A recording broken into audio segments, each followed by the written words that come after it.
Seu Barsi, a gente sabe que hoje no mercado nós temos aí um excesso de informação, né?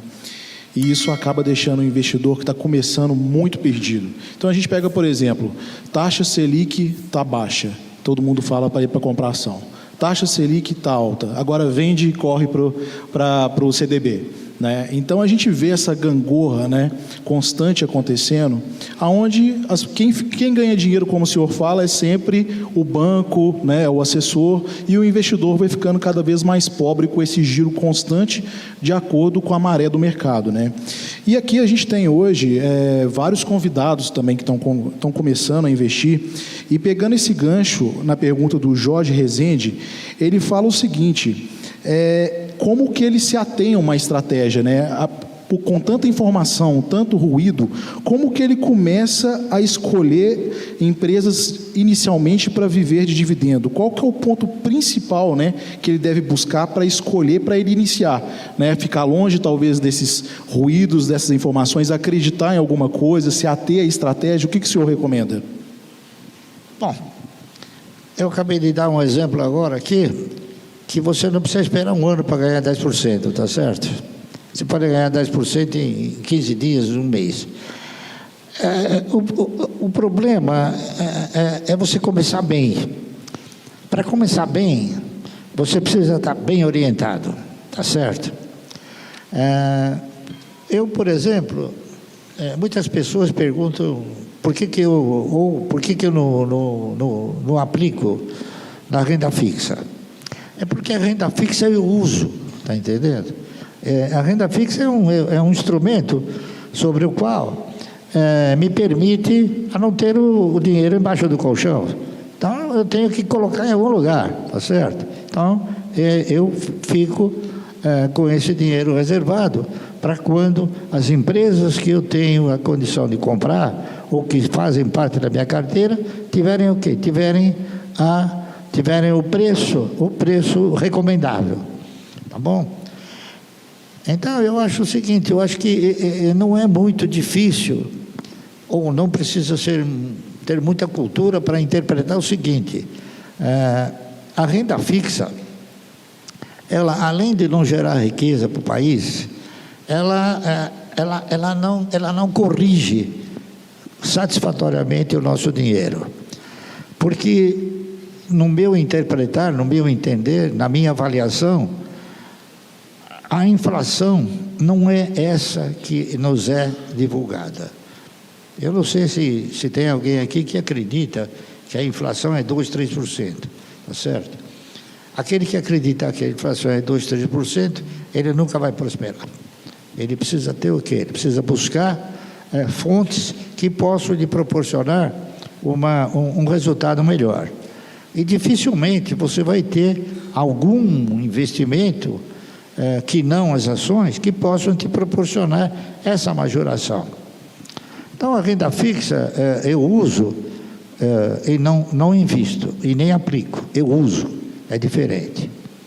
Agora, não precisa ser muito culto também para interpretar o seguinte: essa renda fixa, que ela é resultante dos números fornecidos pelas autoridades, de que há uma intenção e uma pressão bastante forte para que esses números caiam, tá certo?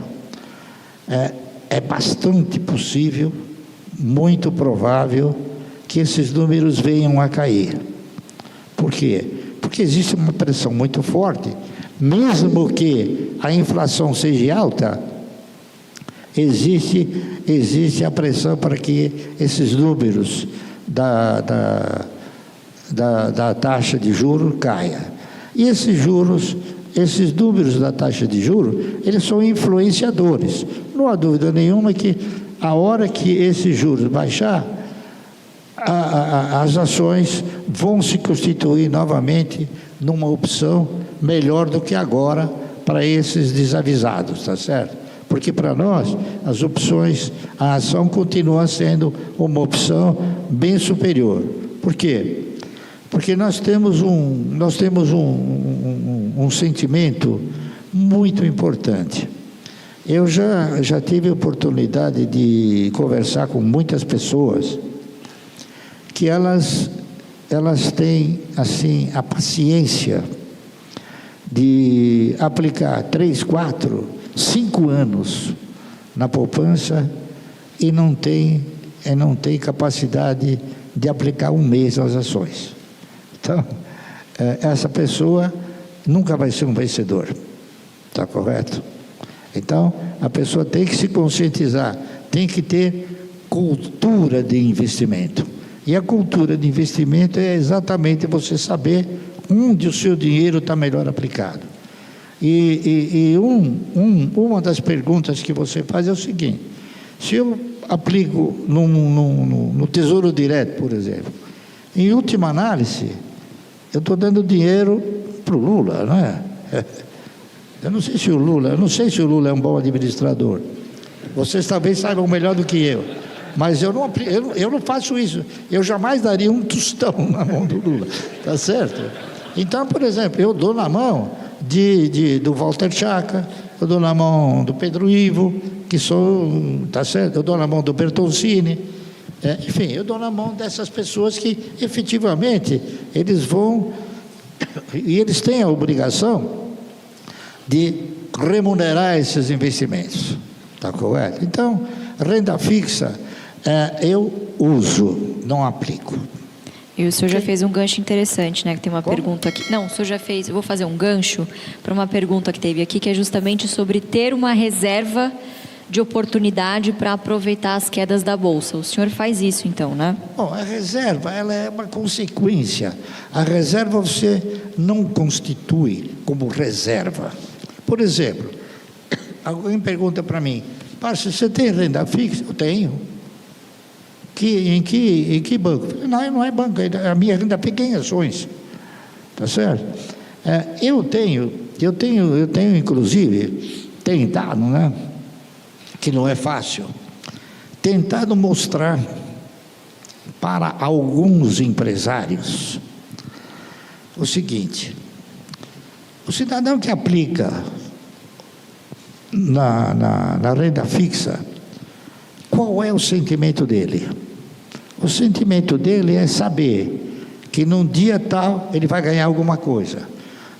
Provavelmente ele não se preocupe do quanto, tá certo? Mas ele quer ganhar alguma coisa.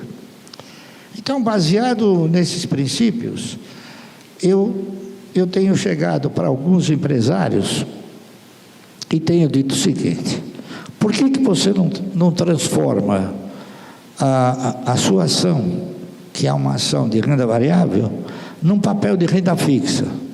Pô, Márcio, como é que eu vou fazer isso? É simples. Quer dizer, se você pagar um dividendo mensal, e se você, com as suas reservas, comprar ações para a tesouraria, em um determinado momento você devolve essas ações, o que você fez? Você entrou no sentimento do camarada que quer ganhar alguma coisa, tá certo?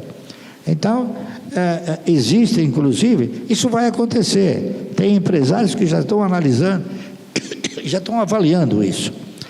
Por exemplo, nos idos de 1970, 70 e alguma coisa, tinha um cidadão, o nome dele era Mário Aguiar.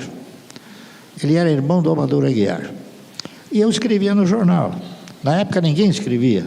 Eu era o único que falava sobre mercado de ações. Então uma vez eu fiz um comentário sobre o Bradesco, ele me convidou, fui lá, e eu sugeri a ele o seguinte: por que você não disputa recursos atuariais? Ele falou: o que é isso, recursos atuariais? Recursos atuariais são aqueles que os fundos de previdência privada precisam para fornecer recursos aos seus associados. Aí ele chamou um cidadão lá, eu não me lembro o nome dele. Ele falou: olha, como é que a gente pode pagar um dividendo diário, mensal? Diário já seria um exagero, né? Mas mensal. É uma má ideia, hein? E ele começou a pagar dividendo mensal. Então, ele se conscientizou e agiu com esperteza suficiente para mostrar que se você proporcionar aos fundos de previdência privada a possibilidade deles terem um retorno mensal, os demais fundos vão comprar ações da sua empresa. Foi o que aconteceu. Logo depois, o Itaú passou a fazer a mesma coisa. Então, desde aquela vez de 1970, eu venho falando, olha, por que você não distribui alguma coisa? Ah, eu destruo o meu caixa. Agora, as empresas que sobraram são melhores, não é isso? Do que aquele monte de empresa que tinha que não reunia condições de fazer isso aí. Então, vamos ver agora, talvez, se a gente consegue, de alguma forma, mostrar para os empresários que remunerar o acionista de uma forma consequente e dentro daquilo que ele tem como expectativa, que é receber alguma coisa num determinado momento, isso seria benéfico para a empresa, tá certo? Seria benéfico para a ação. Essa aqui é a verdade. Então, eu acho e espero, né, que a questão da renda fixa seja uma aplicação também pelos senhores vista como usá-lo. Nem sempre, conforme ela perguntou, nem sempre você tem o preço das ações assim, atrativos, é isso? Por isso que são boas as crises, né? Então você começa a juntar um pouco, a hora que vem a crise você está preparado, aí você compra, e foi assim que eu consegui constituir minha carteira, de uma forma assim, mais rápida, tá certo? Por isso que eu não temo as crises. Eu gosto das crises. Eu não torço por elas, mas eu gosto que é, tá certo?